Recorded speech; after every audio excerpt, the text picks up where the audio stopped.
Bonjour tout le monde. Alors, dans cette vidéo, nous allons utiliser deux méthodes pour résoudre ce problème. Enzo dépense le quart de son salaire, donc il dépense le quart de son salaire pour son logement. Et les 2/5 de son salaire pour les autres dépenses du mois. C'est-à-dire les 2/5 de son salaire pour les autres dépenses du mois. Et à la fin du mois, il lui reste 378 €. Et la question qu'on nous pose, c'est de retrouver son salaire de départ, c'est-à-dire combien il gagne à la fin de chaque mois. Donc ici, ce que nous allons faire dans un premier temps, dans la première méthode, c'est que nous allons appeler X le montant de son salaire. Nous allons obtenir une équation où X sera l'inconnu. On va résoudre l'équation. Comme ça, on va trouver tout simplement son salaire. Donc ici, appelons X son salaire. Donc ici, soit X le salaire de Enzo. Alors, donc ici, maintenant, ce qu'on va faire, on sait que un quart de son salaire, il l'utilise pour le logement.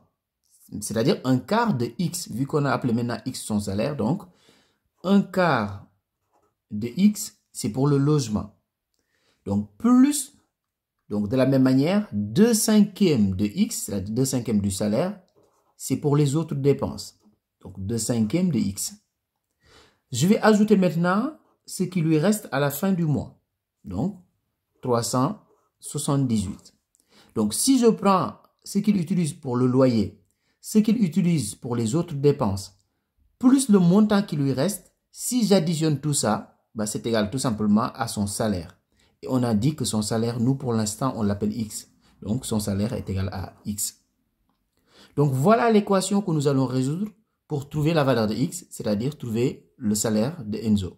Donc ici, maintenant, ce qu'on va faire, pour résoudre une équation, on essaie toujours d'avoir tous les termes en X dans un premier membre, peu importe celui-là ou l'autre, peu importe. Mais en tout cas, on met tous les termes en X dans un membre et tous les termes qui n'ont pas de X dans l'autre membre. Donc ici, de préférence, on va garder les termes en X dans le premier membre.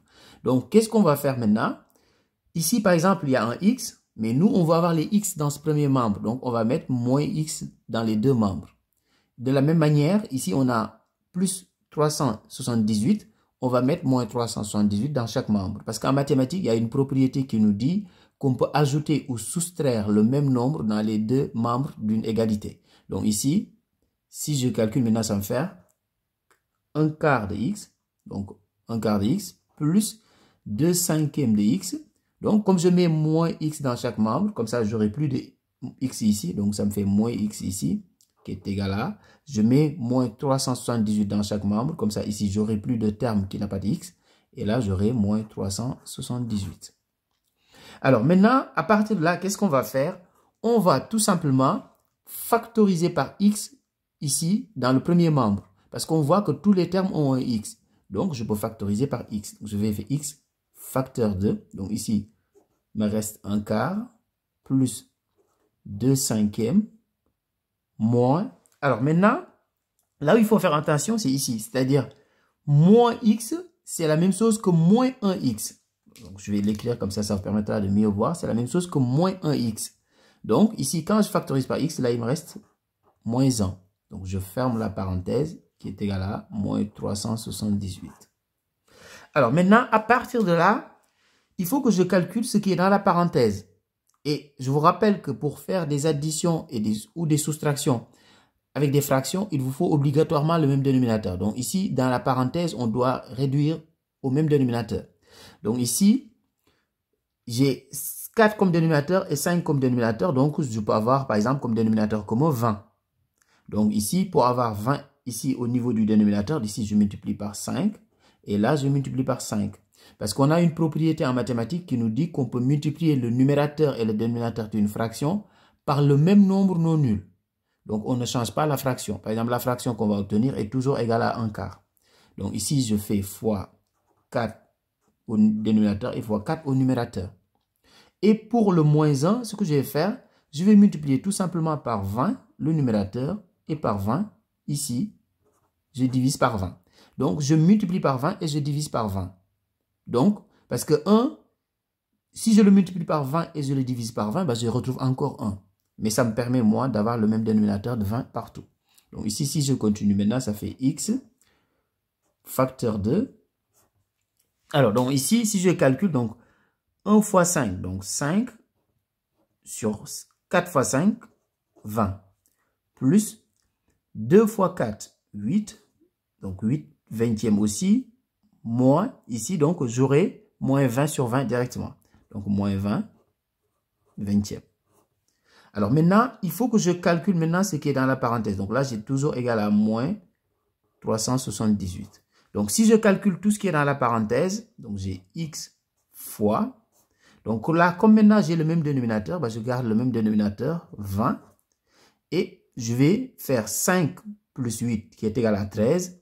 13 moins 20, c'est-à-dire moins 7.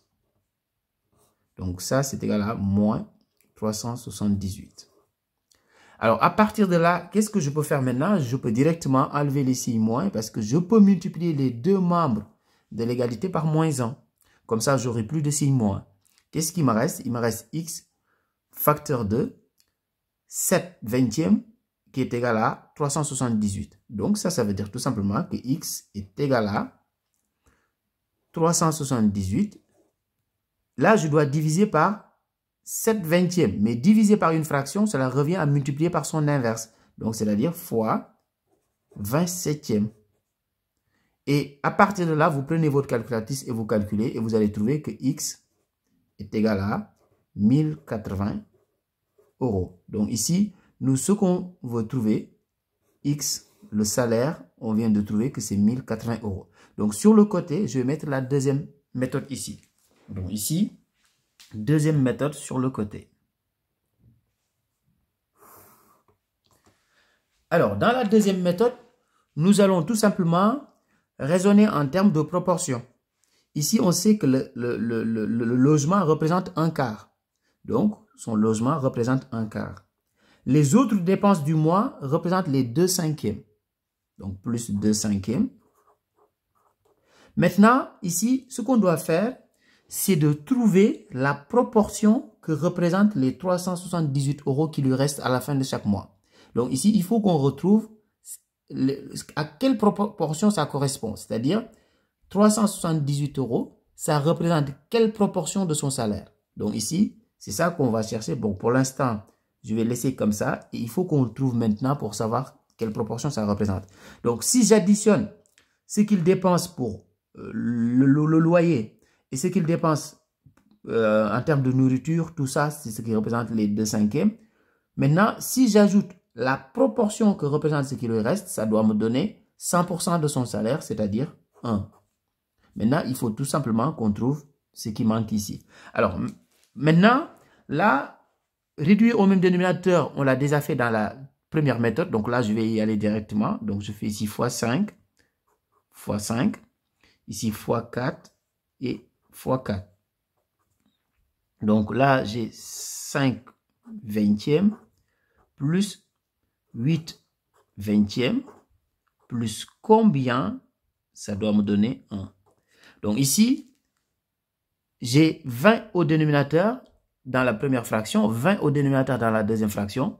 Donc ici, on va exprimer la proportion ici avec au dénominateur 20 aussi. Maintenant, je dois avoir, si j'additionne les 3, ça doit faire 20 sur 20 qui est égal à 1. Donc ici, j'ai 5 plus 8 qui est égal à 13. Combien je dois ajouter à 13 pour arriver à 20? Donc, je dois ajouter 7. Donc, finalement, ça signifie quoi? Ça veut dire que les 378 euros qui lui restent à la fin du mois représentent 7 vingtièmes de son salaire. Donc, avec cette méthode, on n'a pas besoin d'appeler le salaire X, résoudre une équation, etc. Là, si on peut raisonner en termes de proportion, on peut trouver le salaire directement. Donc, ici, donc je répète, 378 euros. Donc, ça représente les 7 vingtièmes de son salaire. Donc, pour calculer son salaire, on va faire directement dans ce cas 378 fois 27e et on a son salaire. Et ce calcul, on l'avait déjà fait dans la première méthode. On retrouve nos 1080 euros. Alors, ce n'est pas fini. Vérification.